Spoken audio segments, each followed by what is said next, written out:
This episode is brought to you by Fond Memories Videography. If you're looking to commemorate that special moment, don't wait. Call us now at 1-800-CREEPY-1 and we'll be there to hang out, have fun, and take a caring video of whatever it is you have in mind. At Fond Memories Videography, we are discreet, which is why so many choose us to record them taking a bath, taking a jog, fornicating, eating, committing murder, and just straight up being creeps. Fond Memories Videography. Why not record that shit?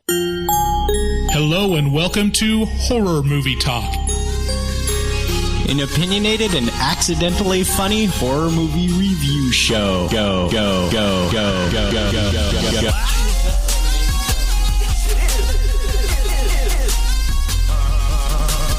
I just had to stroll through the scraggly woods.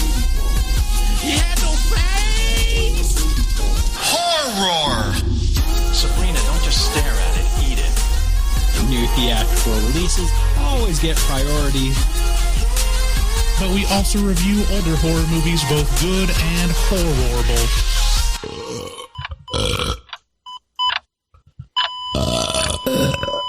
Wow, that didn't sound good. Hello and welcome to Horror Movie Talk. Your panel of expert hosts each week are Dr. Bruce Hansen, who holds a PhD in spookology, and me, Professor David Day, the foremost expert in scare meow meows. Guys, we have a great show for you today. We are going to be reviewing one of my very favorite movies, Creep. And not only that, we have a special guest with us here today. Say hello to Casper. Hello, Casper. Hey guys, thank you so much for having me on. Hey, thanks for showing up. Tell us a little bit about yourself. We've known you for years now, I think. Well, my name's Casper. I am the shop manager of a tattoo studio in New York called Valmachara. I am a longtime horror fan, always love horror movies. I've been working at haunted houses for the past 7 years now. Dang. And yeah, you guys can find me on TikTok and Instagram. It's _spooky-tooth. You will not regret following Casper. She's gorgeous. If you are a heterosexual male, you will not regret following Casper. Well, this is what I was going to say. You got everything. You got tons of super interesting like facts and stuff about tattoos. I was showing my wife your TikTok and she's like, dang, I'm following this like just based on the principle of like I'm going to learn a bunch of cool shit about tattoos. And then you have a bunch of cool tattoos and they're I don't know. You're going to have to like I feel like I should get it. I've always felt this way. I feel like I should get a tattoo. But I just can't figure out anything that would be important enough to put on my body. I think you should do, the Homer gif going back into the into the bushes. Sure. You could put that just right on your pubic hair. No. Oh. That's a really good idea. That is a really good idea, actually. Actually, a Simpsons themed tattoo would make the most sense. What do you have a favorite tattoo, Casper? Oh, that's such like a difficult question. I don't know, because like some of my tattoos are really cool. Some of them like kind of have more meaning. But I guess my favorite would probably be my fingers, just because they look really cool. Let's see them. David, it's a podcast. Oh, dang. Yeah, that's beautiful. Does it say something, or is it just beautiful lines? So it says overcome, but it's done in like kind of like a mix-up of like West Coast script and like a death metal font. Yeah, that's pretty sweet. It's very pointy. Mm-hmm. Okay, so like I said, we got a great show for you today. We're going to be reviewing Creep. Before we get into that, you guys should know that we have like the very best community of any podcast you've ever listened to. That's certified. Guinness Books has been here. They were like, yeah, this is the best. It's not the largest. It's just the best. It is the best. Yeah, right. It's cool. It's not all about size. Right. Wow. Yeah. I mean, it doesn't hurt. So, it does. That's that. It's how you use those posts. So So you guys should check us out over there on our Facebook group. Also, check us out on our website, horrormovietalk.com. From there, you'll find links to all of our social media, including the TikTok, which we need to build up. I'm being told we need to work on our TikTok. My problem is I just don't think anybody wants to see us. I think they want to see beautiful people or funny people. Or interesting people. All right, stop with the depressive attitude. And also, you guys should know that we got Second Saturday watch parties. We're going to be doing one of those today as we record this. We're going to be watching Psycho Gorman on streamlounge.io. So if you haven't already, a bunch of you have already signed up on streamlounge.io and followed us over there. And that's where we're going to be doing at least this month's watch party and probably some more. So is it Psycho Gore Man or is it Psycho Gorman? Like a last name? The regular one, Psycho Gorman, I think. Okay. It sounds more normal that way. Like when my mom talks about, did you go see the Spider-Man movie? The Spider-Man? Or the Pokemon? The Pokemon? Pokemon? We post new episodes every single Wednesday, so make sure to subscribe to us, leave a review. If you'd like to get a hold of us at the show, call us at 682-253-4468. Or if you'd like to leave us a bodily fluid sound, you can do so by calling 252-228-4628. We need just a few more of those. Give me your farts, give me your burps, give me your queefs, whatever you got. We're taking all comers, quite literally. Well, you just described nothing that is bodily fluid. I think queefs. That's all just air. A fart could be bodily fluid. Oh, yeah. Farts turn into sharks so easily, Bryce. Okay. Oh, yeah. I'm just... Maybe that's just miscommunication. People are like, well, I mean, I just can't get, like, a great sound of me peeing, It's hard to, yeah, you really... Luckily, all those phones now they make all those phones waterproof. Hydrophobic, so right. toss that puppy in the toilet, you're good to go. We start out the show by giving a brief review and our score of the movie. We score on a scale of 1 to 10, 1 being bad, 10 being great, and 5 being totally average. After we give our score, we'll get into spoilers, take a deeper dive into what we liked about this film. And later in the episode, got a big treat for you guys. We'll be doing Horror Movie Talk WHOORES, where we take your calls, but also, more importantly, we will be doing fan favorite, horror or porno. So stick around for the end of the show and get you some of those sweet, sweet porno sound. So as I said, we watched Creep on Netflix. For me, it was like the 4th, 5th, maybe the 10th time. And I have to say, this movie is just pure genius for me. Mark Duplass turns into the most playfully nefarious creep you've ever seen. And it's one of the best performances I've ever seen anyone achieve ever. Yeah, he's kind of a genius in this movie and in the acting, because there's a formula, and after watching it for so many times, I think I've started to crack the code of like why it's so great, and we can talk about that in spoilers. Yeah, but now let's get into the trailer. All right, we are leaving the flatlands and we are heading up towards the mountaintop. The ad said $1,000 for the day, filming services. Discretion is appreciated. A yellow door. I'm realizing that no one knows I'm here. Hi! Oh, I'm sorry. I didn't mean to scare you. I'm assuming you're Aaron. Yeah, I'm Aaron. Nice to meet you.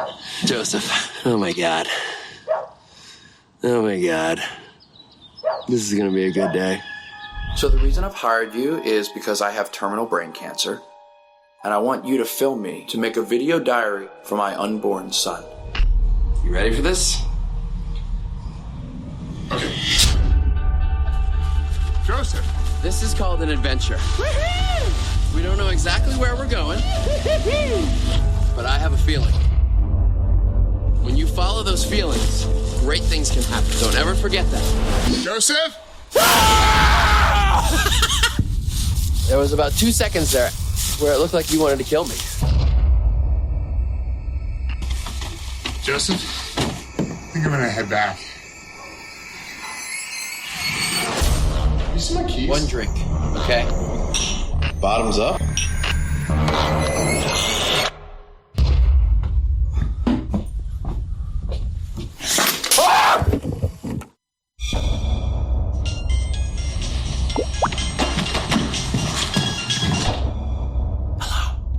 You need to get out of that house right now. Joseph.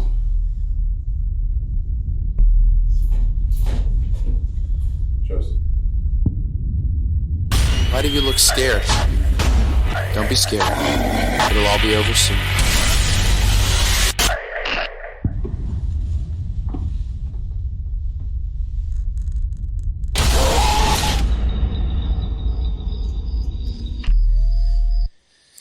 Creep is a found footage film. Oh my god. Oh my god. It's going to be a great day. I love that part. Where there's meeting them. Oh my god. His Mark Duplass's face is like, he's got so many great faces in this movie. There's one where I just laughed out loud where it was like when Aaron goes like, I mean, what can you say to that face? And he turns around the camera and it's just Mark Duplass like with his goofy ass face on. Creep. I gotta admit, I've never seen the coming attraction for that, and it sounds a lot more playful than the actual movie is. See, I'm so interested to get your take on this, Casper, because for me, like I've said, I've watched this so many times that now, the first time I kind of remember it being like, oh God. But now I just laughed the whole way through. I'm just like, it's just like, I mean, it starts out way more playful than it gets to. I mean, it's like, I watched this last night and my wife was in the room and she hates horror movies. And I told her like, you got to stay for at least the beginning. And yeah, she was laughing out loud. She turned to me and said, this is really funny. It's like, yeah, I know, right? And then she left before it got to the scary part. But yeah, it's a fantastic movie. We did a second Saturday watch party for this one. Yeah, only a couple months ago. Creep is a found footage film where Aaron answers a classified ad to film Joseph for one day. The money being offered seems incredible, but not over-the-top unbelievable. By the way, there's only two characters in this whole movie, and it is Aaron, who's played by Patrick Bryce, and Joseph, who's played by Mark Duplass. But by the way, Patrick Bryce, Aaron, is the director and a writer, and Mark Duplass is one of the writers. So it's basically a movie made by two people. Well, and then there's like a lot of other like extra people, but yeah, they both wrote it. It was their brainchild. Yeah. Aaron arrives and is immediately put off by the insane jump scare greeting that Joseph gives him. Joseph shares that he has been diagnosed with terminal cancer and only has a few months to live. He wants Aaron to film this day so that his unborn son, Buddy, will have something to know his father by. Joseph starts the day off filming with Aaron. He's like, hey, come on up here. We're going to go to the bathroom and I'm going to hop in the tub. And then he pretends to bathe his son, his unborn son. And the day just keeps getting more and more weird from there. As if that can't, like, it's the weirdest starting place I can possibly imagine for a weird day. But it does get weirder. As we follow Aaron and Joseph, we keep learning that Joseph is not above lying to Aaron and is very into making him feel uneasy and upset without ever crossing the line into outright mania. What becomes very apparent is Joseph is a total creep, and it's more unsettling and hilarious than anything I've seen since. My review for Creep goes a little something like, Creep is low-key one of the best movies I've ever seen. It's directed by, like I said, Patrick Bryce, who also plays Aaron, and it's written by both Patrick Bryce and Mark Duplass, as I said. It's clear that Creep is based on a series of conversations around a creepy guy that Mark and Patrick dreamed up, and the way Mark brings him to life is unforgettable. The movie lacks a formal script. Instead, they wrote a bare bones outline and kind of improvised most of the scenes and dialogue, which is impressive, but it also makes sense. I would love to see the outtakes of this because I'm sure there's tons. That would actually, the making of this movie, I would like to see almost more than this movie. The result is something akin to meeting a far too kind stranger on the street. They welcome you and are so excited to meet you, but you can't help but wonder, what are they after? Why are they so excited about this exchange? What are they hiding? I'm sure Bryce is laughing because when he meets a kind stranger on the street, he's just like, oh, this is a kind stranger. He's very nice. and he thinks I'm silly for a little bit saying these things. No, I'd be off put. I'd be like, all right, okay, back up. Now bud. what? Yeah, but I wouldn't be like, what is he wanting? Well, if he kept going with it, you would. If it went the way this movie went, it'd just be like, okay. Well, yeah, that's the way I look. Yeah. So Mark Duplass keeps the character of Joseph playful and fun with an undercurrent of danger and seriousness just below the surface. Aaron and his actions are very easy to empathize with, which makes it very disturbing when things start to go wrong. Ultimately, Creep is a provocative and hilarious character study that I just love to death. What did you think of this film, Bryce? Yeah, this is one of my favorite horror movies. I mean, I almost consider it more of a comedy than a horror movie. On fourth viewing, it's definitely more comedy. Yeah, it feels like, but it's at first viewing, I remember it being very disturbing. No, it blew me out of the water. Like even on Netflix, when you see like the poster or the imagery that they have with it, it's the most unassuming, like marketing materials for this movie. And nothing can really prepare you for what you're about to sit through, just because it's almost like if Michael Scott was a serial killer. just really awkward and also kind of wholesome, but also like, you know, adding the aspect of like, wait, what? Always in kind of control. Like there's this like vague like curtain of control that he has over the day. Yeah. That you're like, because he's like,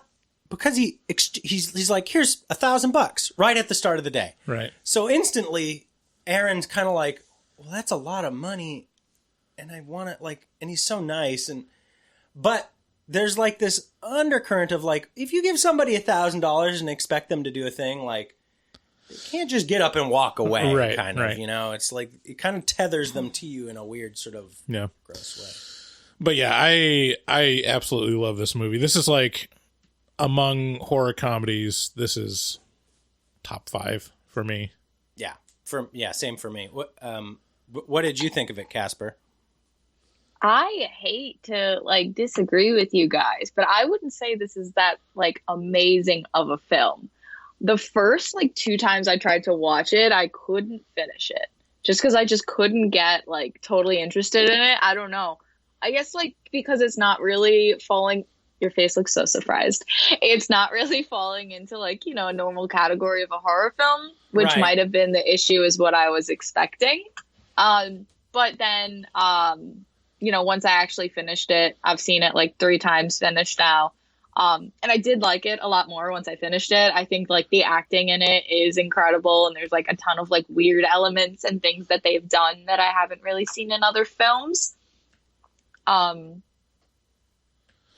What was I mean, as a standalone. The ending, when I heard that you hadn't seen the ending yet, I was like, oh man, because it really like puts a capstone on it. And then it like, oh, this is what this movie is about. Yeah, like the very last scene, you're like, oh. It changed my perception of the whole movie and just made me laugh out loud as well. Just like, that's awesome, you know? Because there's all this ambiguity and then certainty right at the end. What? So I'm so curious to know what score would you give it, Bryce? Me? Yeah. 10 out of 10. And Casper, what score would you give it? Hey, you don't look. Everybody has their own opinion. Look, everybody has their own opinions. You should see the shit that we get for the scores that we give. So But the thing is, everybody likes their own stuff, you know? Yeah. Like, it's some shit's not for people. So with that being said, like, you're okay. I should have thought about a number before I jumped on with you guys. What's your gut tell you?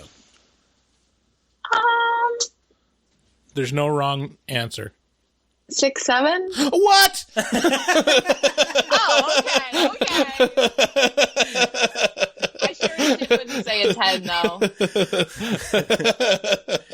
though. See, now, there's going to be a million people that agree with you and are like, oh, they love this stupid, pretentious bullshit. The Halloween is a much better movie. Where do you... Okay, here's a question for you, Casper. Where do you fall on Halloween? 1978, John Carpenter's Halloween. How do you... Is it your favorite movie ever? It's not my favorite movie ever, but it's good. It's a classic. It's important in the history of horror. I think when you rate horror films, you have to take into consideration, the effect that it created on the rest of the horror genre and the ability to hold up over time. I feel like when you rate a horror film, you do have to take all those other things into consideration. Yeah. If it came out nowadays with better graphics, where would it stand? So I think it's a good film. Good film. But do you prefer Jason or like is Halloween the best? Are you like a diehard Halloween fan? I feel like you're trying to lead her somewhere. No. What score would you give Halloween? Yeah. I feel like I'm more of a hard critic than you guys are. I feel like you throw 10s everywhere. Hey, whoa. Yeah, no. We've only done 7 10s, I think, the entire time. Oh, no, I'm throwing... she's right. I throw 10s at everything. Oh, yeah, this is the best movie I ever... Because I love it. I do. I feel like I really got to be blown away for a 10. Like, I don't know how many films I would have even give a 10 to, you know? So not a 10 is what you're saying. So Halloween is not a 10. Okay, prepare your inbox. Yeah, prepare. It's these people. Come at me, people. Oh, don't at her. Trust me. You don't want it. They're prepared.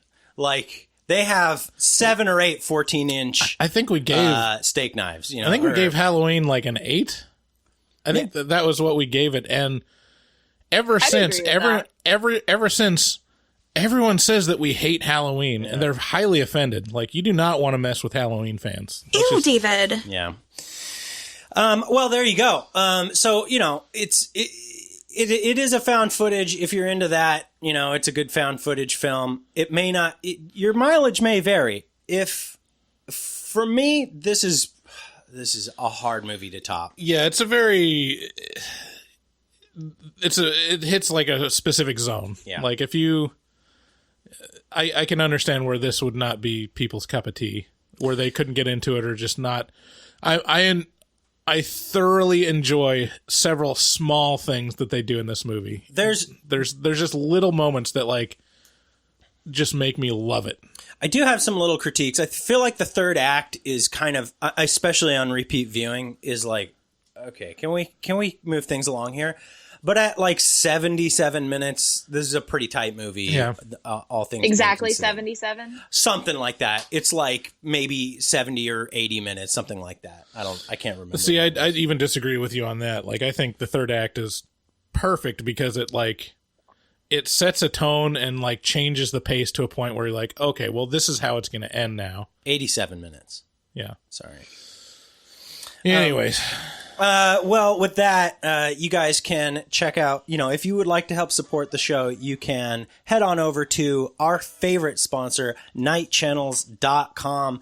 You head on over there if you're looking for, something to house your body. We're talking about shirts. We're talking about sweatshirts. We're talking about the occult, horror movies, bands, alternative, metal, etc. If you check out Night Channels, I dare you to hop onto nightchannels.com and browse. And just browse. That's all. Yeah. And then tell me you didn't find something that you're like... Yeah, it's so simple. Like, this is... I'll tell you what. We've tried different calls to action for Night Channels before, and this is the most effective one. Yeah. Just browse. That's all you got to do. You're going to find Casper, have you ever been to nightchannels.com? I have not. Okay, you got to check it out. And honestly, you'd probably, if you want a modeling gig, you would be right in line with. Yeah, they would. You're definitely in line with the models that I see on Night Channels. And if you use code HMT, you get 13% off of your whole order. That's the spookiest percentage, and they've been just wonderful to us. And they are local to us. They're here in Portland, Oregon. So check them out, and helping them helps us. Also, if you're listening to these commercials, you should know that you don't have to. If you hop onto our Patreon and read up a little bit on the tiers list of what we have over there, you can join up, and we cut the commercial. You can get early access to this episode with no commercials in it. And that's I think only $6.66 a month. And yeah, that's the too spoopy for you tier. There you go. And with that comes a bunch of other perks and all that baloney, and it directly helps the show. And it's not for nothing either. We have an after pod where we leave the mics running and just kind of shoot the shit after the show. And there's like 2 years worth of content on there. And just want to thank our new patrons, Samuel R., Glenn S., Julia Upter, patronage this month. Gulia? So Julia Gulia? Appreciate that. And Kitty H is back.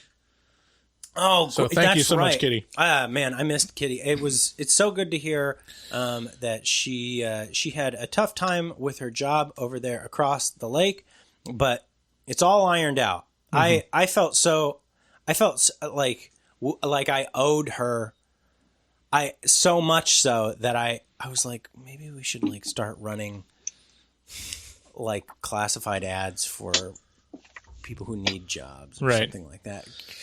But everything's cool now, and we appreciate you, Kitty. And if you're curious to hear what Kitty sounds like, you can listen to her voice on our intros for both The Haunting of Bly Manor and I think The Haunting of Hill House. I think it was just Bly Manor. I don't think we did anything for Hill House.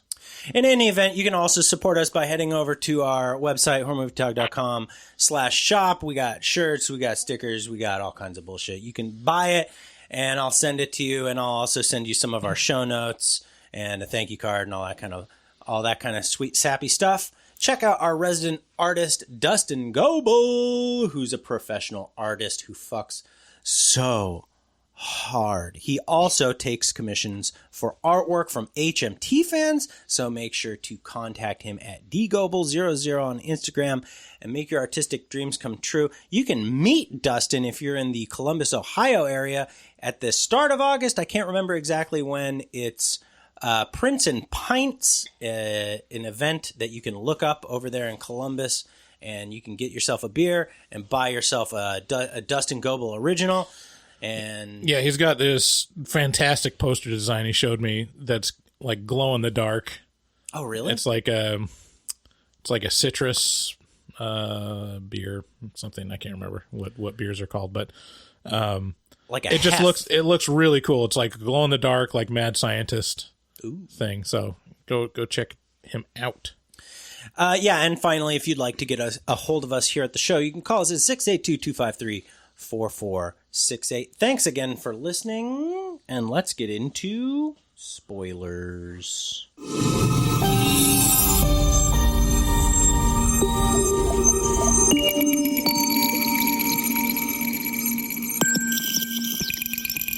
Spoilers. Okay. So you tried to watch this movie twice before. Were they recently or long ago? I feel like I tried to watch it a while ago, and then I tried again. There's just like certain movies that like I'll try multiple times and I just can't get through. Yeah. But I did it. I did it for you guys. And I'm glad I did it though. Well, thank you. I appreciate it. But can you pinpoint the thing that doesn't do it for you in this? I'm just interested. Well, generally, I am also not the biggest found footage person, so I will say that this is definitely on the high ends of found footage. Okay. Mm-hmm. You're not going to get motion sickness from it most of the time, which is cool. Yeah, no, Aaron is a good videographer. He starts out, I love the way this starts because it's exactly how a day like this would start for me. Like, Aaron's in the car, he's excited about, he's got this, he feels like he found this gem in the rough, right? He's like, I found this gig. I'm going to go. They're going to pay me $1,000 to videotape him for like a whole day. And I don't like, maybe it's like a sexy lady who just wants me to like, rub suntan lotion on her. And who knows? It's like this. Aaron has this whole array of possibilities of how cool or great or sexy it could be. And instead it's the creepiest. It's pretty sexy. Yeah. Well, I mean, actually, Peach Fuzz is pretty sexy, I must say. Oh my God. The first thing Mark does is take his clothes off and get in the tub. So you're not wrong. You're definitely right. I mean, it's almost awkward as an audience member just seeing like just the first tuft of pubic hair peeking out as he's like taking down his pants. You're like, yeah, I don't want to see this either. Let's move on. Yeah, he gets there and he notices, he's like, there's no one at the house. He notices an axe that's buried in this stump. And Which I thought was not ominous at all. Well, like, people cut wood. He lives in the woods. Like, yeah, I mean, I don't think it's supposed to be ominous. It's like almost like... Well, they mentioned it again later. He's like, oh, when you saw my axe, did you think I was going to kill you with it? Like, they brought it up again. Well, it's like a tongue-in-cheek thing of like seeing an axe and feeling creeped out in the woods to where it's like, that's not ever going to happen, but maybe. Well, but not only that, like, okay, so yeah, so we'll go off the premise that, an axe in the woods at somebody's house where, it's a cabin. That's a pretty normal thing, right? But the thing that I like is that Joseph brings it up later. He's like, did you see the axe? And Aaron's like, yeah, I saw the axe. And he's like, did it make you feel things? Because he's intending, like, it's a set piece for him and his whole fucking day of fucking with Aaron. It's like, I hope this thing that I did worked, which is creepy, a new level. Like, if the axe wasn't creepy before, now it is. Because the intent behind putting it there was to be seen. Yeah. Which is, it's crazy that the script wasn't fully written out because that conversation happens so naturally because he's like, he like misunderstands him saying ask instead of axe or something like that. And it like forms into this conversation of like, oh yeah, I saw that axe in your yard. It's like, did you think I was going to kill you with it? But the other thing I want to mention is just how like super duper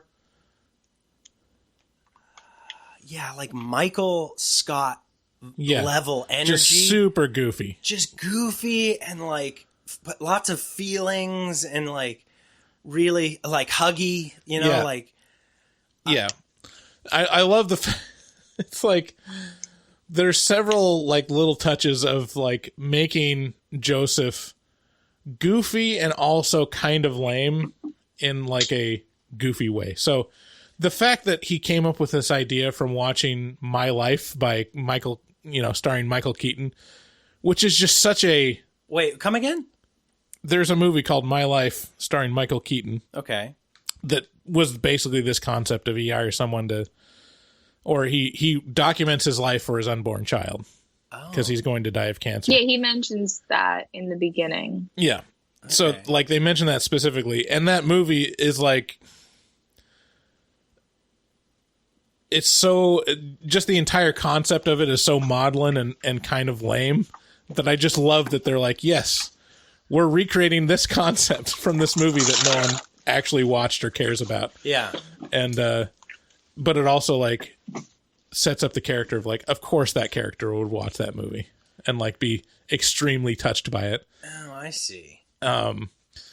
So Mark Duplass, he's I think I cracked the code of how he approaches acting this character, or like how you are thrown off balance by him, which is, it's very like normal. He starts like a normal guy, you know, like a Michael Scott, or, you know, maybe a little goofy.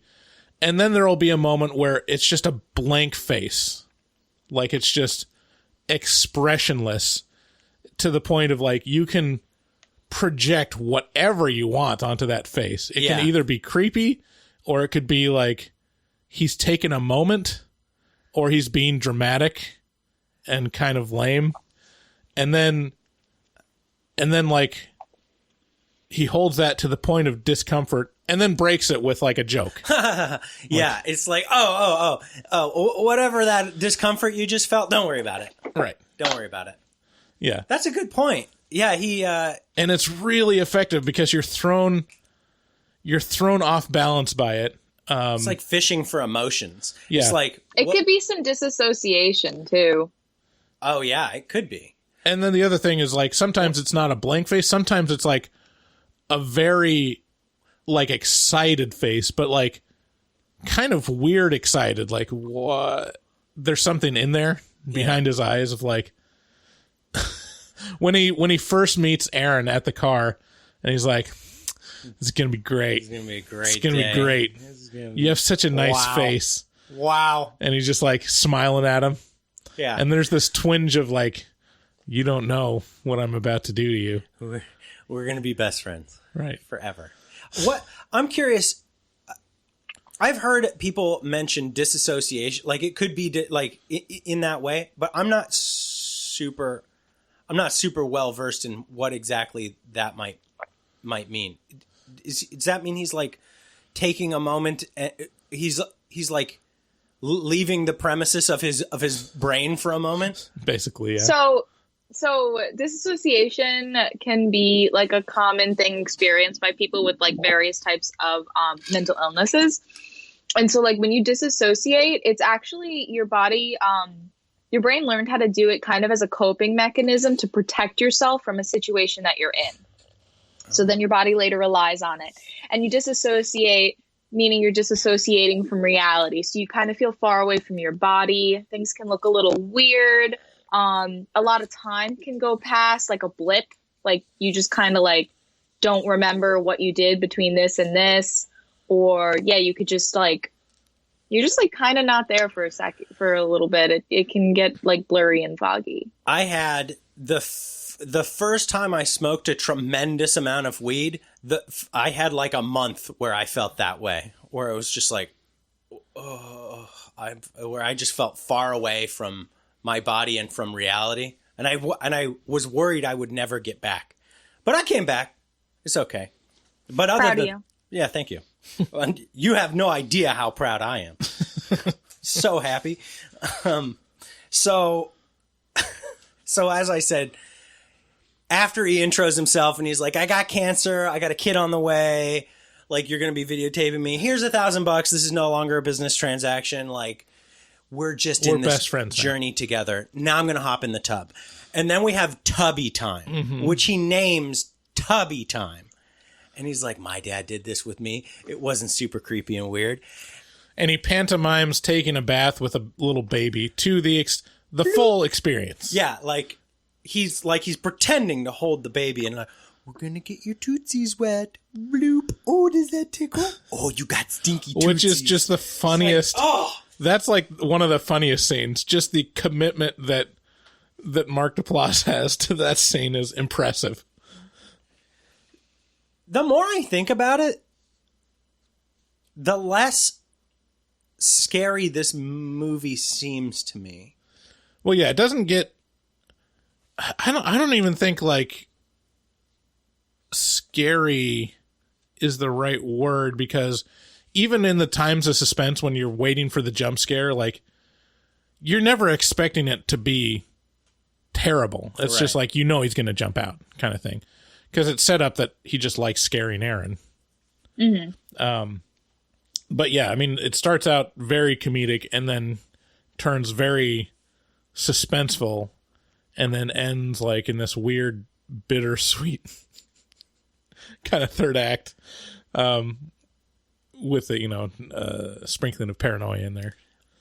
I'm going to ask you guys what your favorite moment in this movie is, but first I'm going to share with you what mine is.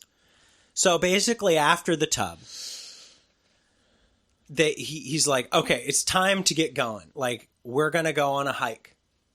And I'm going to try and find this spring that's, supposed to have healing properties. Mm-hmm. According to like the Native healing springs of the heart or something right. like that. According to the Native Americans of this area, healing, yada, yada. So they start going on a hike. Aaron's got the camera. Joseph is taking up the lead. And this is my favorite part of the whole movie. And I like it because he does this weird little aside. Joseph says to Aaron, he's like, how's your heart, Aaron? And Aaron's like, I don't know, it's fine. She's like, it's better be good. And then he like takes off sprinting off into the woods, which for me is like, that's the creepiest thing another person can do, is just like say some weird ominous shit to me and then literally just run away out of sight. Like try to get out of my range of vision, because it's like, okay, well, that's a weird place to leave me, like mentally. And then also like, what are we hunting each other now? Like that moment gets me every time. I'm like, ugh, I don't like the way that feels at all. But he always ends it. Always with a jump. He's like, boo. And like, and this is through the whole movie where he just gets so much joy out of like jump scaring Aaron. This is exactly me and my wife. I do this to Carrie constantly and she hates it, but I can't get enough of it. I'm like, it's like, I hate to bring mental health into it again, but this guy is clearly mentally ill. A big thing is when you experience trauma, you like mentally stop aging at that age, which can cause age regression.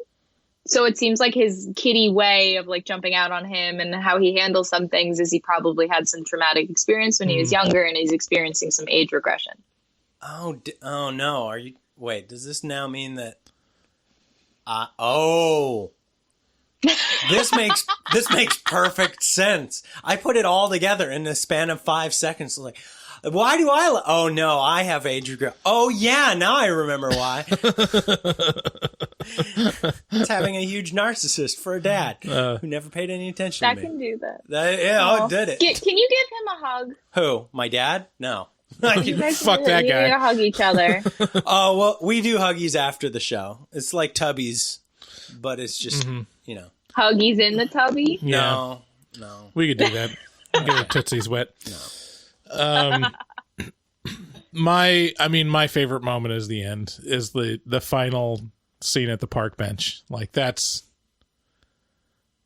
what makes me love this movie. And it's specifically the sound effect. It was just perfect. It's like just so understated. It's I don't know. I don't particularly love it. It's definitely the right way to end the movie, I think. Mm-hmm.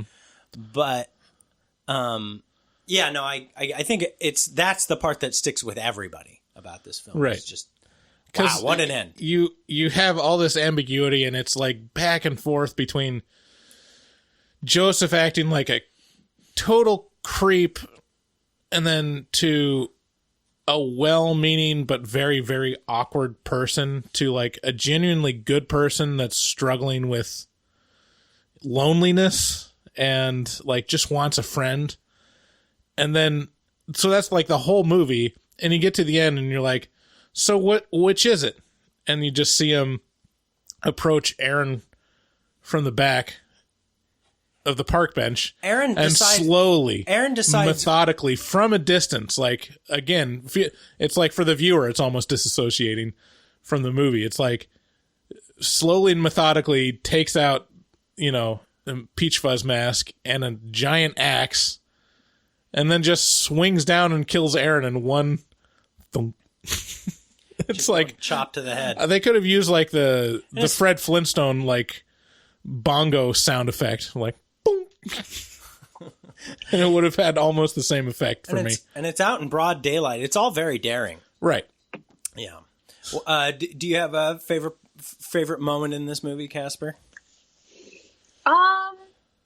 Well, I hated this part, so I love it, because that's how it goes with horror films. When he was like fucking just like touching himself on the like fireplace, and he's like, "Come lay with me." When he's having like the Benadryl dreams. Yeah, he's like saying, "Oh, peach fuzz." Oh, peach fuzz. Oh, that's okay. You win. That is probably one of the greatest moments in the movie. That is great. Oh man, there are so many little moments, like that, and by the way, Creep 2 is a movie, and Creep 3 is in production. It is a movie, but Creep 2 is there's not a lot of drop off. Like the second movie is always a little bit. But to be honest with you, it's a lot more of the same. So if you really enjoy Creep, then definitely check out Creep 2. Oh. I guess I gotta watch it. You think so? Well, you might actually like the second one a little more. It's like it's got the Aaron character in that one is female, and it takes some weird turns. But yeah, so I'm trying to think of all like the big turns. So we have Tubby Time. And then they go on the hike. Yeah. And it's very wholesome while he's like scaring them. And they get back and like he's trying to just finalize this thing. Like, because Aaron's like, all right, well, I guess the day's done. I got to get back home. And Joseph like pressures him to come back in to have a drink with him. Like very, very like over the top of like, this is another moment where it's like you can interpret it so many ways. Yeah. Just because everyone's had this pressure moment before. Yeah. Of like, well, no, don't be lame. Don't let the night end. Come on, for me. Come up and have one more drink. I'm sure Casper's probably had this happen more for her than for us. But why? Why can't I have that just as many times? Hashtag me too. Like, and then he finally, like, Aaron is such, like, a pleaser. Like, I would be Aaron in this movie. Like, no joke. Like, I completely give, like, the benefit of the doubt. Oh, like, he would. Okay, all right. Because I just think, like, I might think that something's weird, but I'm not in danger. Never. I'd be out of here. I am so paranoid. I literally, like... Me too. Hell no. Yeah, I'd be out of here so fast. I'd be like, but the thing is, yeah. See, the thing with David is like he won't let the little things go. Like he would notice like the second Joseph like was over enthusiastic about like gonna have a great time. It's gonna be a great day. Dave would be like, "What's that look that you gave me? Like, what do you know that I don't? What are you thinking about? What? We're just here to do a job, right? Right? That's what this is, right? Why'd you run away in the woods? Yeah. I don't like that. Yeah. No, I don't like it. I'm leaving. But so he brings him up to have a drink, and then somehow his keys get lost. Somehow. And Aaron takes like the initiative to try to drug Joseph. There's all these little. This is part of the little stuff that I love of this movie, which is like, he's like, Mike, what's the matter?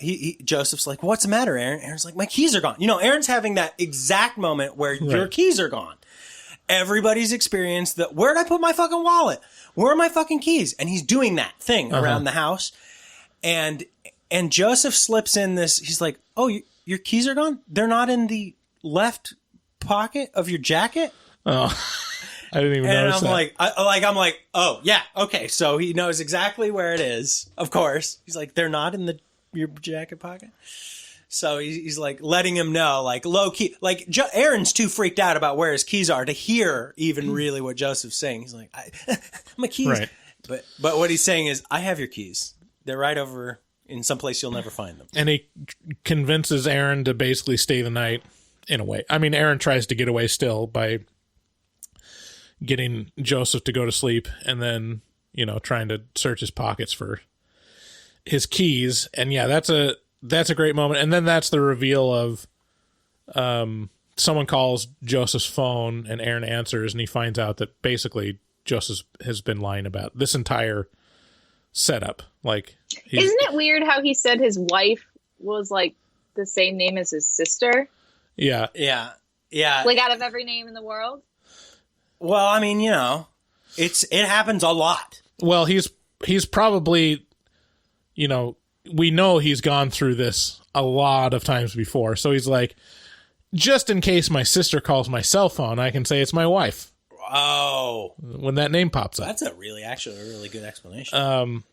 So you could just say it was your sister. Yeah. Yeah, but I think, you know what? Actually, this is a good point. And okay. There's a thing that happens when I'm... Well, if Pornhub has taught me anything, it's that everyone wants to fuck their sister. No, okay. Hang on. Step sister. Well, yes and no. In the title, it'll say sister. Right. In the actual video, they'll make sure that you know that it's a stepsister. I think there is merit to what what Joseph does with the wife thing, because I've been married for, 11, 12 years, something like that. I've noticed over that time that women's demeanor physically changes when I say I'm married. There's some sort of like, oh, okay, good. This is not him like approaching me to talk to me about like, I'm not being hit on, or like if my kid comes up, then like, that I'm given some sort of carte blanche that I wasn't before. Right. Where it's like, here's a guy, like there's weird pressure with this. I don't like it. But the presence of the kid or the mention of the wife, it's like, it's a makes people feel more like, oh, okay, there's no weird strings attached to any of this. Great. So I think Joseph probably is the kind of guy who would take advantage of that knowledge. Key into that knowledge and be like, so Aaron finds out that basically like he needs to go. Like it doesn't just leave his car there. Like just leave right now. And that's where it like turns the corner and Joseph goes full Peach Fuzz. Yeah, we haven't mentioned what Peach Fuzz actually is yet. Yeah, Peach Fuzz, Aaron stumbles across this kind of ridiculous looking wolf mask in the closet, and it's kind of a jump scare. And then Joseph explains how it's this childhood cherished, item from his dad that made up this character Peach Fuzz, the most terrifying wolf face in the world. And he's like, it's a children's mascot thing. And he has a little song for it. And it's the most made up on the spot song ever. Sorry, go ahead. Sorry, you're good. He also said he got it from the dollar store. That is not a dollar store mask. No, that's a pretty cool mask. That's like a $50 to $100 mask. As I was watching it, I immediately like Googled it. I was like, I gotta have that mask. Did you buy it? You can find it's sold out everywhere. Oh, it's like, it's probably, I don't know how these mask shops go, but I'm assuming it's like they do a run. And then just break the mold and just be like, well, we did that one before. But yeah, there was like a listing on Amazon that had it. And if any listener has a Peach Fuzz mask, let me know. I have a question for both of you, and I'm going to ask Casper first. Yes. Do you see there being... Okay.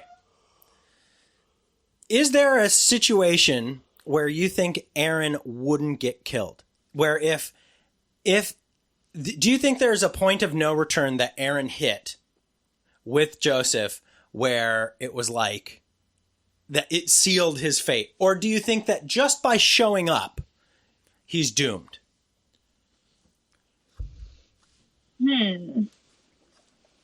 I feel like once he showed Joseph like empathy is where he he lost it. The second he was like really nice to him and forgiving to him and like sweet to him is I think when he lost it, because he played into the story that like Joseph wanted.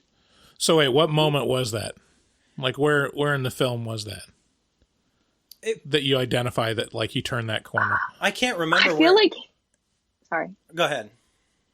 I feel like him not being weird about the whole bathtub thing. Okay. For me, it was like he should have ran out by then. Yeah. Yeah. For me, I think it was like the final like decision. Really? To where he watched that final video and he'd already like he'd gone before like before like the peach fuzz chasing and before like the video with the digging a hole and you know all that stuff that just showed that Joseph was really really like 100% creep and not like you know anything else. Before that I could give Aaron the benefit of the doubt. It's like yeah you still don't get what's going on, like some people are weird and like I can handle a lot of weirdness. And, you think Joseph would have let him go at any point up until then? Yeah. Well, I mean, so the point at where Joseph sends that last video that says like, come on, I'm going to be here. Like, it's just my final video. It's safe, blah, blah, blah. And again, this is one of the moments that I laughed the hardest at. He was like, I mean, he's so sad. Look at that face. He turns the camera around. It's just like the goofiest, like white person smile. And that moment where he's already known that Joseph was like digging holes threateningly and like has stalked him and like put DVDs and sent him like trinkets and stuff. Like at that point you should be like, no. Once you call the police on a stalker, that should be, you don't go back to that person ever not being a stalker. That person, you should be out of your life at that point, and you should not encourage anything from them or any contact from them at all. So that point where he's like, I mean, he's just so sad. You know, I think I can help him. Like that's the moment where I think he could have walked away. You're so then. Trusting. Like to me, this is the gauge of how trusting we all are, right? And I honestly think there was, if he wasn't doomed the second Joseph said, "Oh man, we're gonna have a great day. This is gonna be great." If he wasn't doomed the second he met Joseph, then he was certainly doomed, in my mind, the second he accepted the $1,000. I was like, there it is. Now you're in his debt. And that debt's going to be paid somehow. Like I don't think because in my mind, if you're like a psychopathic serial killer and somebody has the gall to take $1,000 from you and then not even provide you with a service that was agreed upon, that's going to make you angry. And now you're just right, instead of a plaything, now you're just I'm going to fucking kill you. Well, yeah, but you could give the $1,000 back. Yeah, I think that's part of Joseph's thing. The deal, Brian. I think that's part of Joseph's things is that he wants to give them an out to like that's. I mean, honestly, I look at it as like he's playing with them, and he's giving them plenty of opportunities to opt out. And the fun of it is when they don't. When they're like, he bought it. He bought that I'm just a normal person that's very awkward. And then he's going to push it further, you know, and see like, will this be where they leave? So I think that's part of it. So where if someone just like completely left, and that's the thing with like the phone call from his sister where she's saying just, you know, you're not, it'll be fine. Just leave, just get out and leave right now. Like she's probably, that's right. Come across these things before to where she knows like, you know, you're not, probably not in danger, but you should go, you know? Right. And you'll be fine. Like, there seems like there was assurance in that call of, like, if you just leave, you'll be okay. I didn't go she probably missing, doesn't know David. The FBI knew where I was the entire time. Sorry about that, Casper. Go ahead. What were you going to say? I was just going to say the sister probably obviously didn't know the extent of it.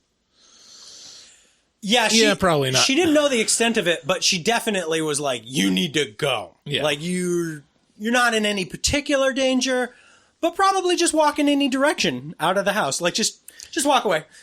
Yeah, Just anywhere else. Yeah, I'm assuming, like, there's been a past of, lawsuits and just past of other people dealing with this stuff to where it can turn really ugly where they don't necessarily die, but it's just very bad for those people because they're being stalked by Joseph. Yeah, so, as we said, in the end, Aaron takes off out of the house after drugging Joseph with some Benadryl, and then Joseph just stalks him relentlessly until the point where he murders him in the head with an axe.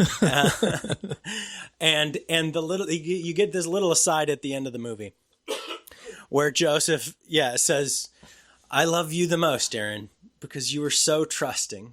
Right. And that's why I love you the most. And I love in that moment where he's talking, he also addresses, the plot hole of like, why didn't you just turn around? Yeah. That's why I love you. You even sat with your back to the path. Like, you looked out into the lake. Like, that's so trusting.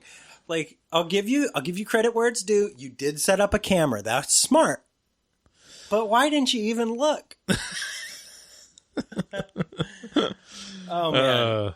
It's good stuff. So, there it is. I heartily recommend this movie if you're a fan of kind of psychological thrillers. This is the goofiest one you'll ever see. It's emphasis on goofy, but I can somehow watch this movie over and over again, and it just never gets tiresome.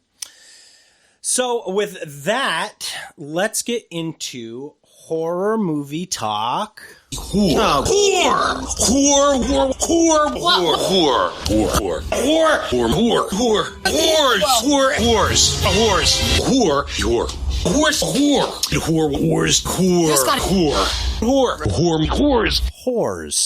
This is a bit where you call in and we play you on the show. If you'd like to call in, call 682-253-4468.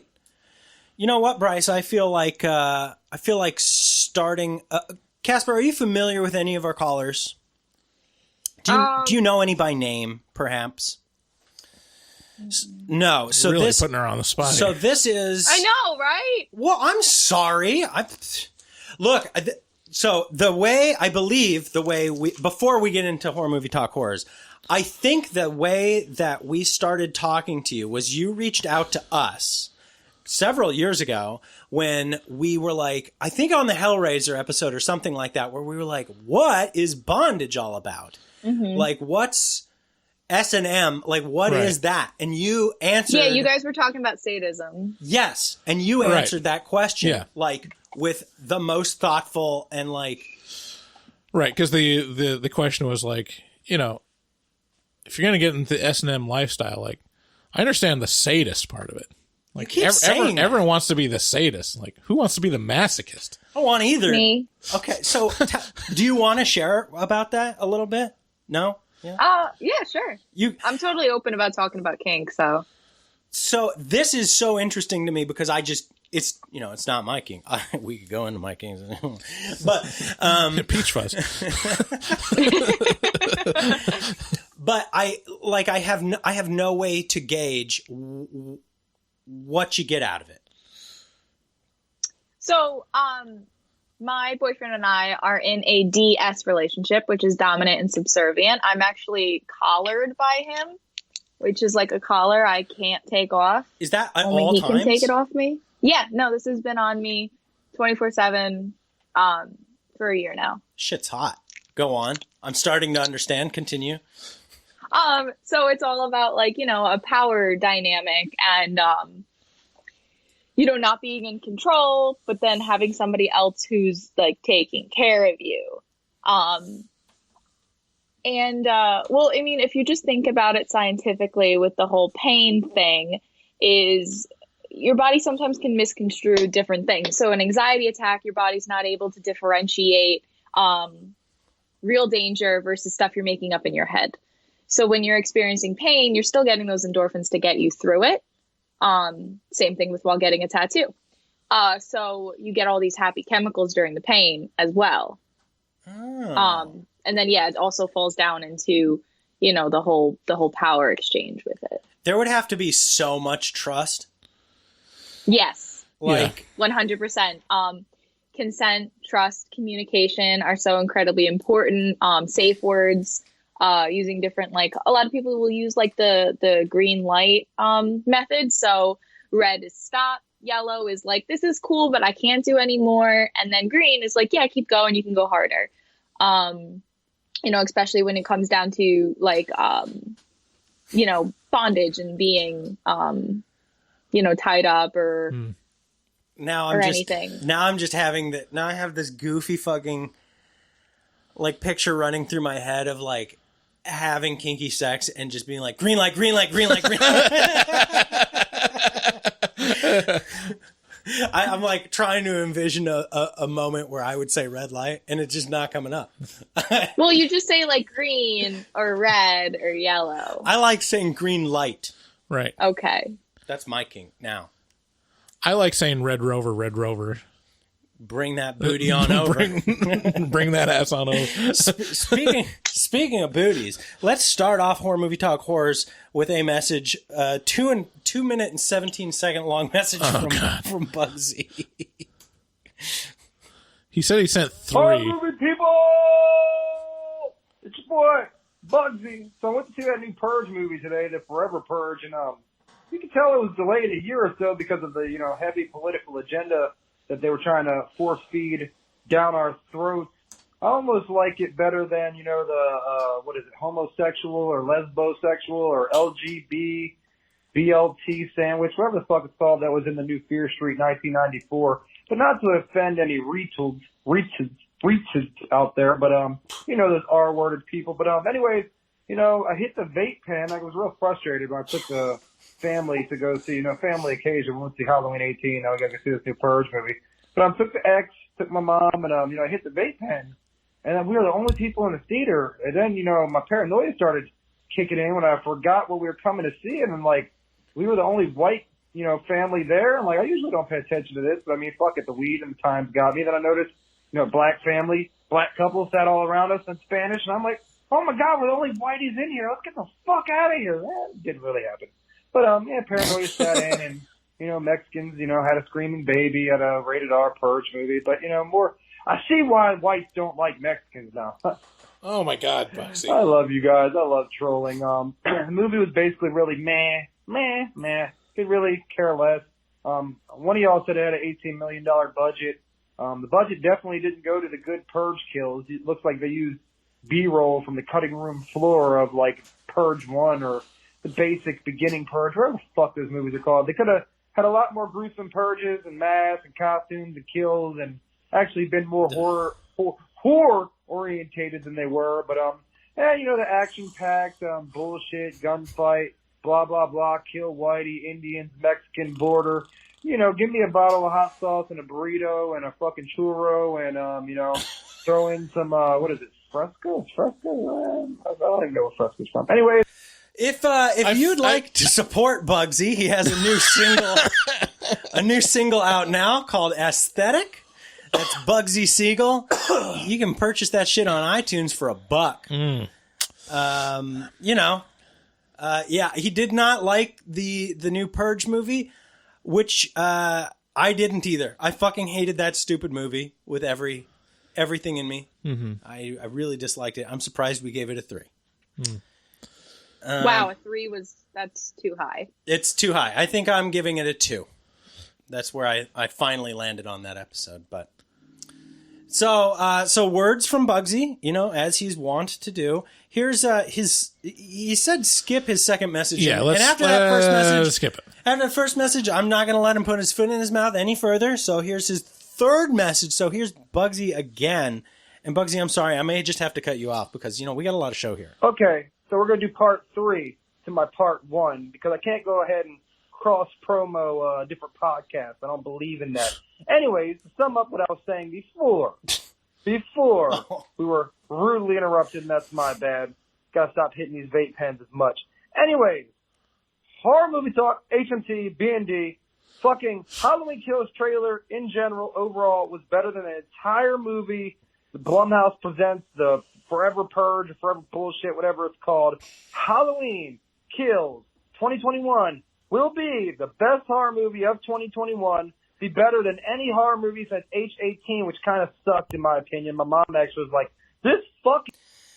So remember how at the start of the show I told you Halloween fans were apeshit bonkers? Like they're just not Bugsy, they're not normal people. Bugsy loves Halloween. Bugsy identifies, and maybe we should just leave it at that. He identifies as Halloween. Right. He sucked in the middle of the theater. I counted down days. It was the whole thing. I was about to cry. Anyways, it could possibly be up there with Halloween 4, my favorite horror movie of all time. And it would be an honor to come on the show with you guys when you guys do your review for Halloween Kills or Halloween 4, The Return of Michael Myers, so I can pop the pumpkin pie cherries of all the horror movie talk podcast listeners out there. And yes, We Watch the Movies, a great podcast. I love them. I love Mike and Jay. I love Wham. But my song isn't playing at the end of their podcast, and I don't have nearly as much love and don't want to have sex with them like I do with D&D. But anyways. Well, he wants to have sex with us, so that's something. I love you guys. Much love. Just wanted to let you guys know I represented tonight wearing the HM tatas, HMT, HM titties on my titties. Had to wear the shirt you guys sent me. He's all about the drip, I mean, when it comes to sporting horror movie talk merch, Bugsy's got it. So he wants to come on. I don't see. There's nobody else who I could think of to come on the Halloween Kills episode. So, thank you for inviting yourself on the show, Bugsy. We will definitely take you up on that whenever that happens. His favorite of the Halloween franchise is 4. I know this because he messages me morning, noon, and night on Instagram to talk about Halloween. And also, if you guys like listening to Bugsy, you stick around for the ending song that we got on this episode is very graciously made by Bugsy. Here is Michael from Nebraska. Hey, this is Michael from Nebraska. I said that. I was just wondering if y'all decorate your house and deck it out with animatronics or anything. And love you guys. Bye. I think Michael is referring to decking out our house with animatronics for Halloween. Do you do that, Bryce? Do you guys No. Gussy things up? I don't do that. Well, I see year round I have some really great cobwebs and spider webs all over the corners of me too. Every aspect of the front of my house. So I mean, I the spirit of Halloween never leaves. I never put them up. Right. But I never take them down. Dude, actually, Casper's the perfect person to ask this question to. Follow her on Instagram or TikTok. Holy shit. My entire apartment is Halloween all the time. I have a black Christmas tree with a jack-o'-lantern on the top of it covered in Halloween decorations. I have, I just started collecting vintage Halloween decorations. So I got some really cool vintage plastic jack-o'-lantern candy holders. Wall art is all Halloween spooky things, taxidermy. There's literally, my friends joke around about playing a drinking game where you have to take a shot every time you see a pumpkin in my apartment. So your friends never leave then? Basically. You just call the ambulance? Just yeah. Oh God. I have a question. Do you identify as goth? Yeah. Okay. And Has the recent revelation regarding Marilyn Manson shook you? Does it have you shook? So I was never really a Marilyn Manson person. I think, okay, it's here. The whole thing with like, I don't know what's going on. I don't know what you're referring to. Could you let the listeners know? I'll intro it real quick. I am sorry to interrupt you. Marilyn Manson has been accused of torturing some groupies and one girl in particular who he kept drugged, I think, or something like that, or has been accusing him of such things. I'm not sure.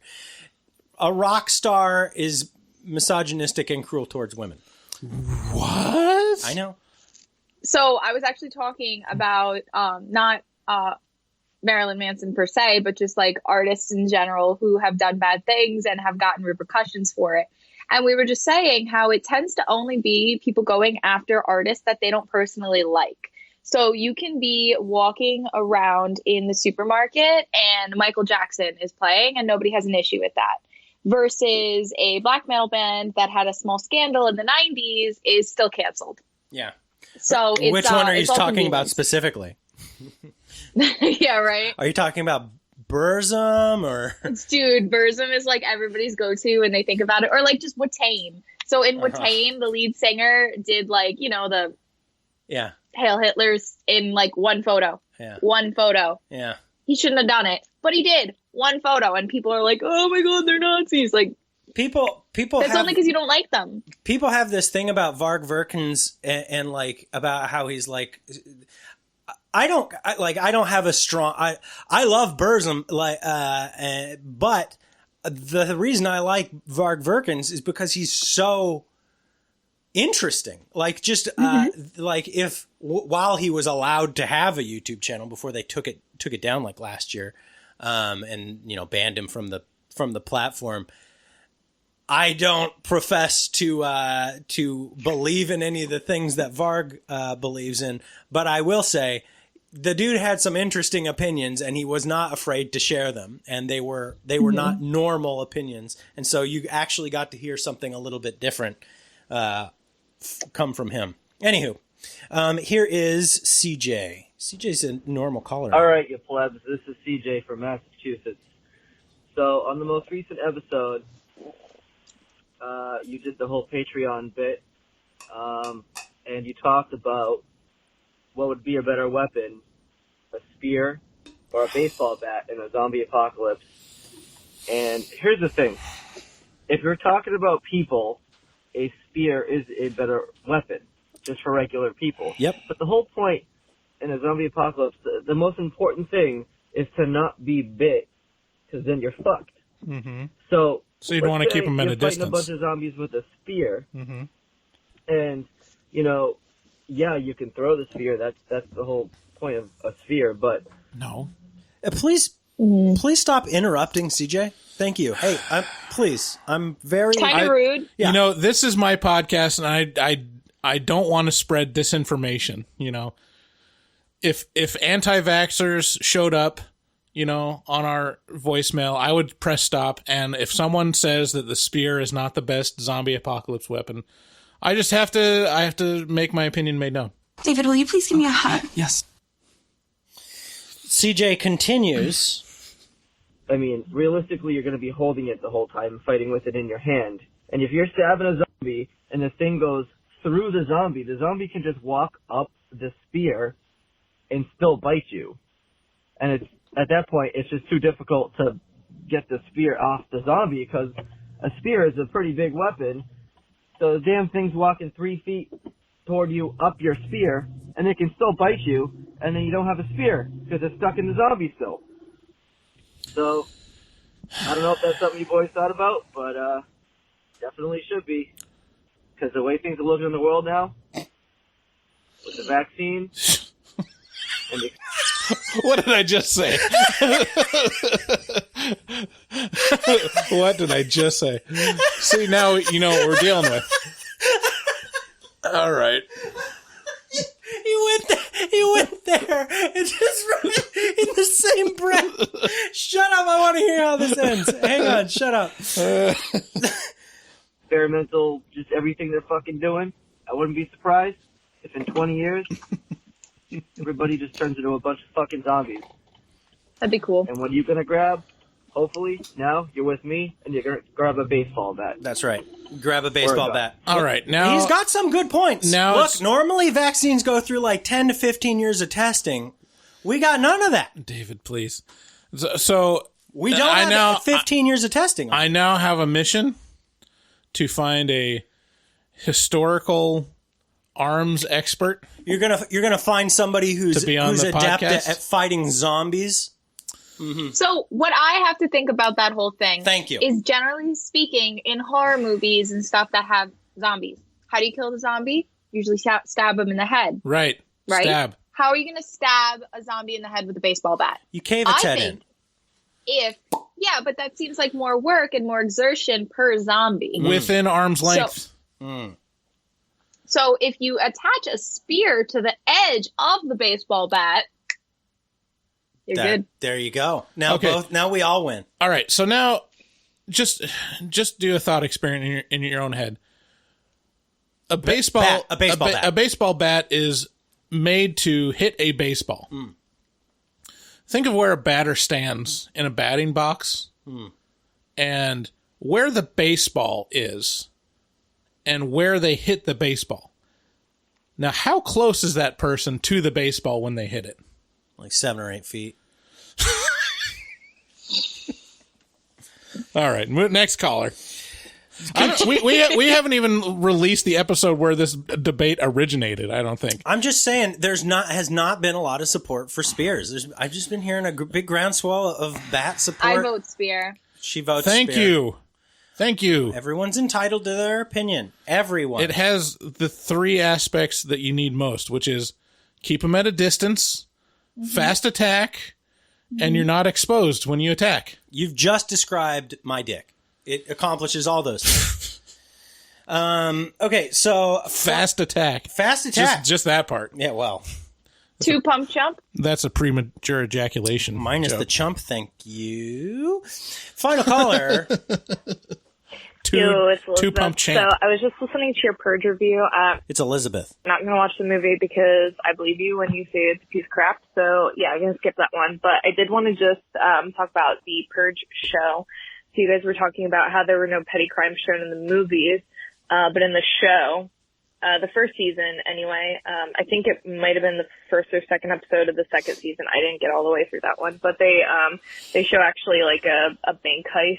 And you are allowed to keep the money as long as you are out of the bank by the time the purge ends. By the time the bell rings for the purge to be over. So that actually what ends up happening is the one guy is still in the bank like by like an inch, like his foot is literally an inch in the bank, and as the bell goes off, and he was arrested for theft because he was technically still in the bank. So everybody else though was allowed to keep the money. So I mean, the petty crimes thing, I guess it depends on what it is, but I thought that was pretty cool. It definitely goes way more into crimes other than killing. I mean, the first one, there's like a weird, like this guy has like a bunch of women that they're allowed to like touch, but not like rape or anything. I don't know. It's weird. Just like check it out if you want to look at more like petty crime stuff. So, but yeah, anyway, that's all I got. See you later. Bye. Thanks for your call, Elizabeth. Thanks, Elizabeth. So now I'm curious. The purge lasts for 12 hours, right? Yeah, I believe so. Those must be the world's shittiest bank robbers in the universe. There's nobody working in the bank either. Right. Right. It's at night.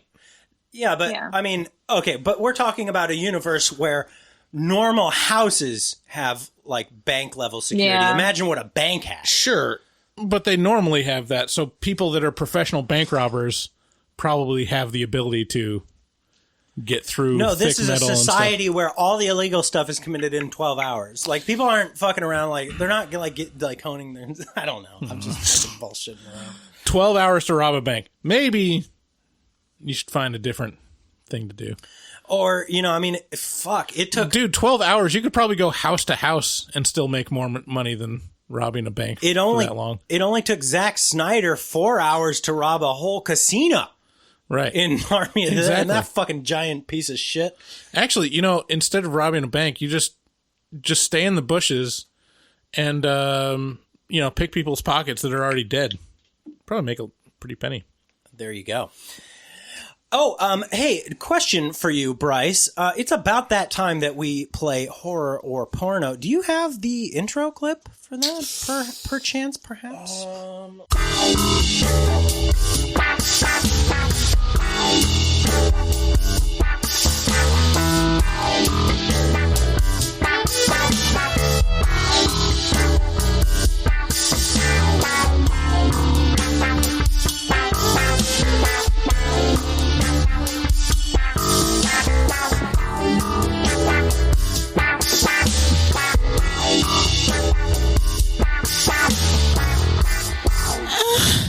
Horror porno. Horror porno is a little game that we like to play where we take sound clips from horror movies, we take sound clips from porno movies, and then we make Casper and Bryce, listen to them and determine, which it is. And then whoever, so you get 1 point for guessing whether or not it's a horror or a porno, and you get another point for actually naming it. You get a bonus point if you Even the porno? Yes. Yeah. That's specific, but okay. Listen. There's about equal numbers porno movies and horror movies. We don't expect everyone to have the proficiency in porn that we do. But I'm at a disadvantage here. But you see what we look like, so you can tell by that. You'd be like, oh, these guys are pros at this. So it's not, if you take an L, it's not a big deal. We watch a lot of horror and porn. So without any further ado, here is the first clip, and Cass, I will ask, she's the guest, so I'm going to ask her opinion first. Here we go.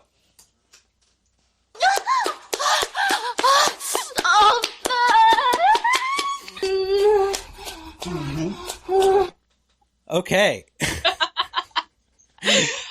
Casper, is that horror or porno? I'm going to go with porno. Okay, good guess. Bryce? Do you want to try and name it? No, okay. I don't know. Okay. Her face was it was almost angry at me. She was like, no, I don't want to do that. Bryce. I'm going to also say porno. Okay. And, I don't know the name. No one's venturing a guess for this. I don't have a guess. I'm sorry. You're both wrong. This is Friday the 13th, Part 4. Oh. What's happening in the scene? You know what? I got this prepared like 2 or 3 months ago. Oh, okay. So really, I don't even remember myself. This is just kind of pat. Is that the Dream Warriors one? No, this is Friday the 13th, not Nightmare on Elm Street. Oh, sorry. God damn. And that's Part 3. Bryce, you should know better. I just got done saying what pros we were. Sorry, I'm right. Okay. Sorry, no points awarded that round. This time we're going to ask... Actually, no, we're going to switch it. So we're going to ask Bryce first this time. Is this a horror movie or a porno? Nein, nein, nein, nein, nein, nein! Was alles soll ich von diesen Judenschweinen noch ertragen? Schlachten meine Männer ab wie Fliegen. Kennen Sie schon das neueste Gerücht, das Sie in Ihrem angstgetriebenen Wahn verbreiten? Der meine Männer mit einem Prügel totschlägt, den man Bärenjude nennt, soll ein... Real passionate. I'm pretty sure that this one... Real passionate. ...is a porno. Okay. And I think I know the name of this one. This one is just simply titled Proud Boys. Good guess. I haven't caught that title, but I love it. And for all the wrong reasons. Casper, would you like to venture a guess? Was this a horror or a porno? I think it's a horror. Okay. Do you want to guess what? No. It's clearly a different language. Yeah, it's German. Okay. So, points to Casper. This is a horror movie. I saw a meme with the 9999, and that's how I thought so. Yes. This is Hostel. Ah. So, there you go. Okay. Question 3. Casper's Wait a minute. Hostel wasn't in German, though.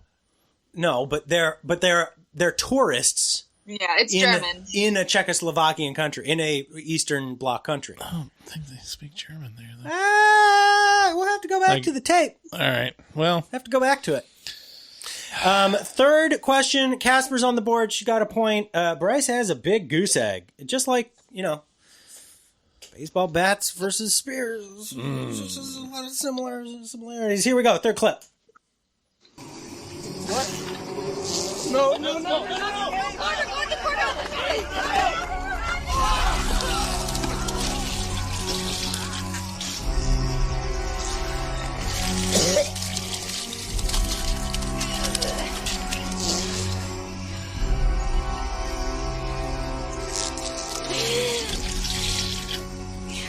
I'm so sorry.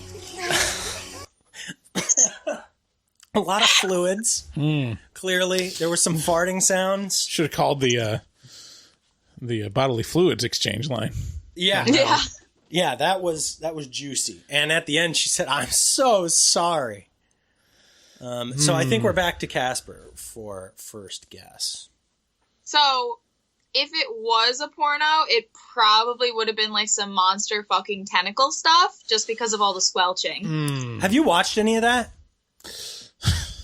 Let's not get into each other's porn habits here. Why not? It's horror or porno. Like we have a bunch of pride or something.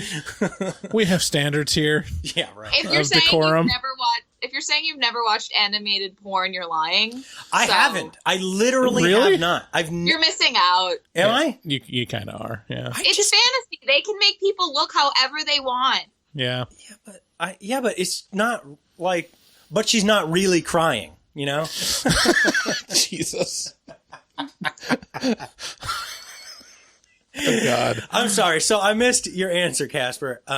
She said it was porno, probably something. No, monstrous. I was saying if it was porno. Oh, okay. Okay. Yeah, you got to listen. But I'm going to go with horror. Okay. Going to go with horror. I don't know what movie, though. Don't know what movie. Okay, Bryce?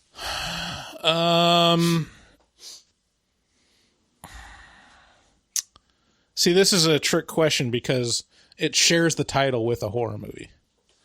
So I'm going to say this is a porno, and it's titled Slither. Good guess. Bryce is now on the board. That was a porno. That is Behind Enemy Behinds. So... See, it was between that guess and... it was between Slither and then just a porn bloopers compilation. Speaking of Slither, the patrons have been trying to one patron. See, that's the interesting aspect of patronage is the political aspect. Yeah. They've been trying to get us to review Slither for almost a year, and it just keeps just getting edged out by something else. What's his name? Was it Walter that keeps voting on that? There's a Jessica. There's a bunch of them. Yeah, someone has been asking for that for months, and they take turns. You just gotta use the playbook of Magnus of how he got rats on. Yeah. Just relentless. Create a movement. Create a social movement. Yeah, those Swedes are good at that. So you're both on the board 1-1. Next clip. Wait, come on. You know what's really beautiful about this? You two kids picked me. You didn't have to, but you picked me. It makes me want to kiss you guys. Come on. Come on. Give me one. You're hard one. All right, let's get down to business. You're right. I got a card around here somewhere. Here. Who do I have to kill? Here, hold that for me, would you? Whoa! There you go. You don't have to kill anybody. Possession. Good. Learn to throw your voice. Fool your friends. Fun at parties. Learn to throw your voice. Fool your friends. Fun at parties. Too easy. Sandworms. You hit them right. Me too. Come on. Okay, so I think we're back to Bryce choosing first. So this is Beetlejuice. Okay, so you're saying this is a horror movie. This is a horror movie. Okay. And it's one of your favorite movies, so I can't imagine that it could be anything else other than the movie that you just quoted several times in allusion to the clip we just played. Whoa! Sandworms. You hate them, right? Me too. Yeah, that's, okay. Good guess. Good guess. Casper? Same. Oh, okay. So, it's just so easy. Horror porno is just so easy. Well, you're right. This is a horror movie. This is obviously Beetlejuice. Uh-huh. Yeah. Don't let it be said I don't toss you a bone every now and then. I saw Beetlejuice on Broadway and it was awesome. Oh my God. This is in the span of only 3 episodes, we've had 2 beautiful ladies on, and both of them have mentioned Beetlejuice the musical in that much time. I think I would actually go to see Beetlejuice the musical. It was so good. We went to the Tim Burton restaurant in New York City. There's a Tim Burton restaurant? Oh, dude, they put dry ice in the drink so they bubble and foam. Oh, it's so cool. That sounds awesome. And so you went there first or after? First, and then we went to the show. Was that restaurant just bumping? It's really small. Are all of the waitresses Helena Bonham Carter? The servers were all cool looking and dressed fun, and it was really small. I think they're trying to open a bigger location, but definitely if you go, reservations. Yeah. That's awesome. It's really slow service because they only have Johnny Depp and Helena Bonham Carter. It's a Tim Burton restaurant. You can only have those two. Can only cast those people. Uh-huh. Okay, good job. You both have 2 points. I hope in the next 3 clips one of you is able to pull away. Here's the 5th clip. It was fucking sensational. And you know what? Your pussy smells gorgeous. How you doing, Doc? Oh, I'd rather fuck that retarded boy, but... Jesus Christ! This'll do. I know a place in Thailand where they specialise in that sort of thing. What the fuck? Yeah, I found this one, and I was like, the mother load! Me coming. Wow. Yeah. Are you going first this time, Casper? Yeah, I think it's Casper. Yeah, I think it is. What do you have to say? Hey, I asked before we started this bit, I was like, are you comfortable doing horror porno? And you were like... Oh, I'm more than comfortable. Okay. I just don't know. Yeah. Okay, I see where this is coming from. You looked worried, and rightly so. He said some worrying things in there.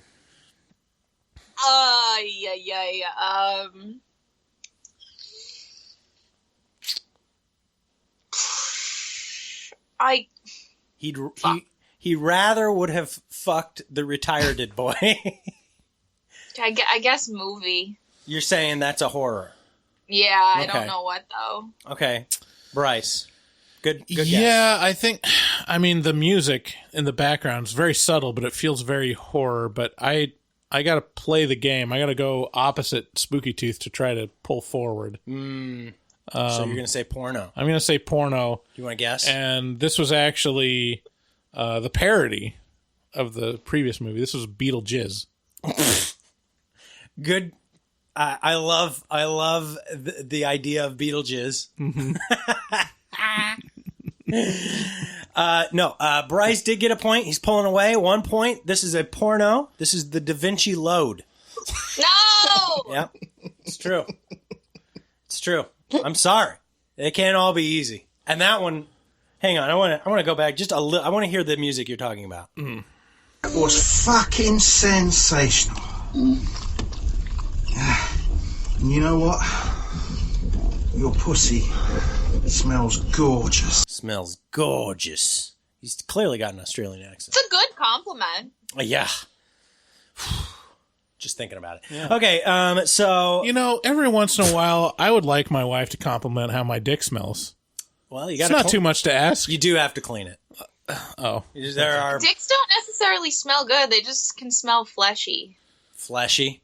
Well, yeah. I haven't I sniffed don't know. a lot of dicks. Obviously, you haven't heard of our sponsor, Manscaped. That's right. Our dicks are well lotioned and perfumed. Yeah, I have a toner spray for my balls, just for my balls. I gotta lift my dick up off my balls just to get the toner spray on it. Enter code HMT at manscaped.com to get 20% off your whole order and free shipping. So that your dick doesn't smell fleshy. That's right. So that it smells manly, like pine. Mm-hmm. For some reason, we've all just decided that dudes should smell like pine trees. Mm-hmm. It's some sort of phallic thing. Anyway, here's the 6th clip. Bryce has 3. Casper has 2. Here we go. 6th clip. Bobby, I've never done this before. It's okay. It's okay. It's just like... It's like sucking on a Tootsie Roll Pop. A Tootsie Pop? Yeah, a cherry flavor one. Oh, The fudge in the middle. okay. Oh! Jesus! I never can wait to get to the chewy middle. You know what? She never can wait to get to the chewy middle of the Tootsie Roll Pop. If it's squishy, why can't I bite it? The Tootsie Roll Pop is not squishy. It is hard until the biting middle. dick joke. I mean, Casper, you're really starting to talk like a sadist and less of a masochist here. Yeah. What's going on? Wait. See, the thing is do you like, bite dicks? I'm a brat. I'm sorry, what? I'm a brat. Oh, okay. What's that mean? Explain it to him, Spooky. Shut up. He's like, I mean, I know, but explain it to David so he understands. So, like, a brat sub is like... Oh, it's okay. like the dommiest sub. They're just like... Okay. Yeah. It's like the chaotic evil of the subs. Yeah. Okay, I got it. So basically, it's a sub that's not very good at it. Oh, no. Shots fired. Are you going to let Bryce criticize your sexual kink? I was just describing it in a different way. I'm sorry, you I interrupted. do it all for the punishments. Punishments. I like that. We're going to have to start using that. Punishments. Okay, Bryce, what do you think? Was that horror or porno? I'm going to say porno because it has fellatio in it. I'll say that it's I'm trying to remember the title. Stepsister's Laundry Day. Okay. Strange choice, but all right. Casper? Part 19. Part 19. Yeah. I appreciate that when you guess porno, you really do pull a random name out of your ass. What? You think I'm just making these up? One time he got it right. I mean, obviously you've never seen Stepsister Does Laundry 1 through 18 Right. because you would what to understand expect. the importance of the franchise. Right. I feel like I'm lame for keep guessing horror, but I'm gonna go with horror. You just tied it up. It's 3-3. That was Scary Movie. It's I recognized it, but I was like, I don't know what. Yeah, there you go. So now we're tied up. This is a tiebreaker. 7th question, final question. I'm afraid I'm going to have to ask you to guess differently. So Casper gets first right. She gets to actually guess first, and you just have to guess differently than her. Here we go. 7th clip, tiebreaker. Might want to use it for my pleasure. It's my company. You're my employee. I'll do with you what I want. Do you understand? Yes, miss. I want to put you underneath my desk and have you lick my pussy. For half the day, I'll do that. I want you to run errands for me. I want you to lick my ass. Worship my feet. You'll do that for me. It's a rough economy. You don't want to be on... It's a rough economy. It's a rough economy. You know, the more I like when I listened to that, I was like, "Oh, I am a sub. This is just my day." Right. It's You just know, that- I sitting mean, under a desk, licking pussy and butthole, and then driving to the store and getting some shit. Right. I think the benefit of being the sub is that, like, the other person has to be into it. You know, I'm into it. Like, well, I'm into that. They're the ones making the effort. Yeah. You know, that'd be nice. Yeah. Yeah, it would be nice, wouldn't it? What's that like? But you know, I don't mind sitting under a desk and licking pussy all day. Okay. That's all I'm saying. All right. So, Casper, what is your guess? Is this a horror movie or a porno? I don't know. I feel like if it's a horror movie, that's like very descriptive. It is pretty specific. I feel like if I say, like, I feel like it's a trick. Could be. That's the whole point of this game is for me to trick you, basically. It's what I take pleasure in. I need to win, though. My self-esteem and my ego is riding on this. Okay. Well, you know what you got to do, girl. You got to... I mean, just guess whether it's a horror or porno.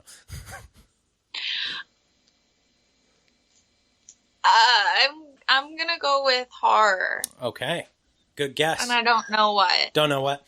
Bryce, you See, that's unfortunate. I thought it was. See, I thought this was a trick question because it's not a. I didn't think it was a porno because I recognized the voice. I think that's Amy Adams in Man of Steel, but I guess I'm wrong. It must be a porno. Very good. The porno is Man of Steel, starring Amy Adams. Casper wins. This is The Burbs, starring Tom Hanks. Yay! Yay! Hooray! Yay. And that was another arousing round of horror or porno. Listen to the word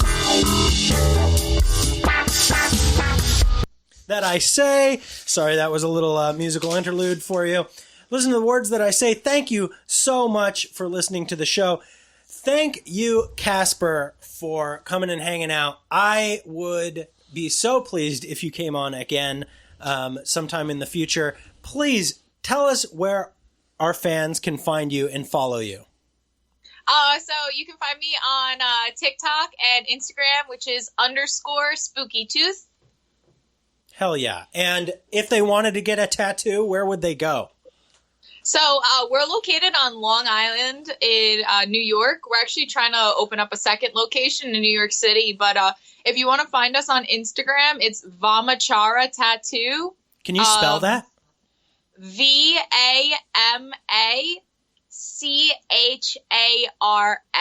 Thank you. And my boyfriend, he's the one who runs the studio. You can find his Instagram. It's bikerwitch _tattooer. But it's 2 V's instead of a W, like the Witch movie. Okay. Excellent. You know, I just got to say, we haven't mentioned this the whole episode, but I love it when the Long Island accent peeks through. Like, just a little bit. It's like, just what barely. Did I say? Long Island. Long Island. Yeah. And what was it? V-A. No, however you said the A. It was very Long Island. I'm not good at accents, but it's like, oh. Yeah. Yeah. Yeah, you guys definitely toss her a follow. Check her out on Instagram and on TikTok. She's huge. How many followers do you have on TikTok? I just hit 80K. Listen, you don't get to 80K followers just for fucking nothing here. You don't get that for just jizzing in the wind, all right? Right. So that's, toss her a follow. We love her, and I hope you come back. Will you come back? Hell yeah. Okay, excellent. Thank you, everyone, for listening to the show. I just wanted to, again, thank our new patrons. Good call.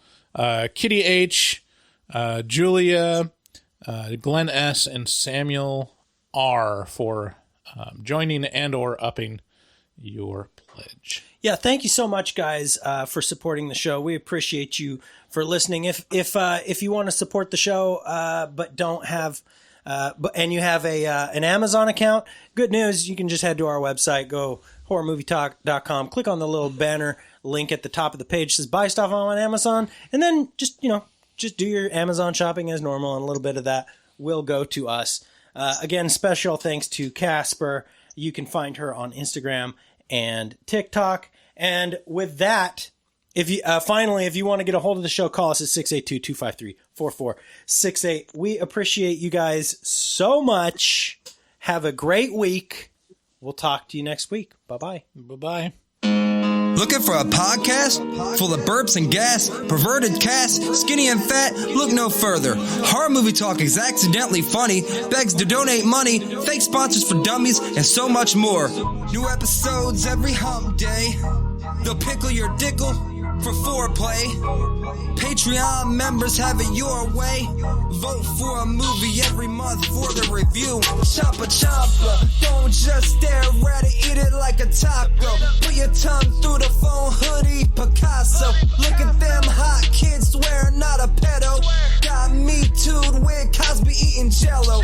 Pudding Pops done gave Bryce flatulence. Drain addict Dave doesn't give a shit. 1 through 10, is it horrible or excellent? Oil me up, daddy, is dinner rumps. Pretend kiss, Bryce Hansen.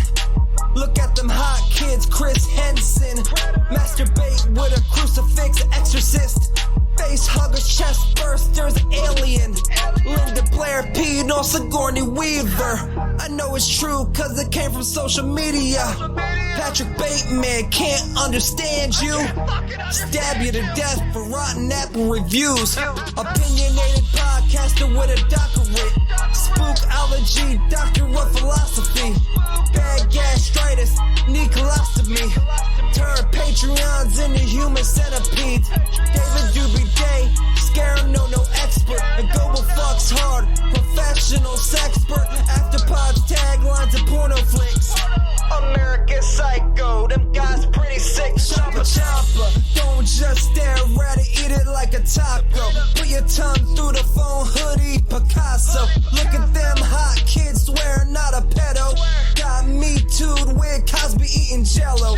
Pudding Pops done gave Bryce flatulence. Drain addict Dave doesn't give a shit. 1 through 10, is it horrible or excellent? Oil me up, daddy, is dinner rumps. Nothing good happens in the woods. Always get more than you bargain for. Got a pickle to dickle, machines tickle bitties. Killer on the phone, ain't no Sharon Stone. Vancouver, Portland, Oregon, and organs. Corona, COVID, curse, Lorona. Green River Killer, because reasons. Hallway of poop monster kids screaming. Ain't your ordinary dingleberry itinerary. 30-day shutter and jump scares, they fucking scary. Time for the spoilers with jokes and tropes. Use their white socks to catch their loads. Just show them one titty, pretty. Paganism you should worship, they Teflon dicks. Pacific Northwest, let them see one breast. Shifty ass, stay spooky, poor man's digress. Bugsy, HMT, Horror Movie Talk. Hold on, they don't like Halloween. Fuck them.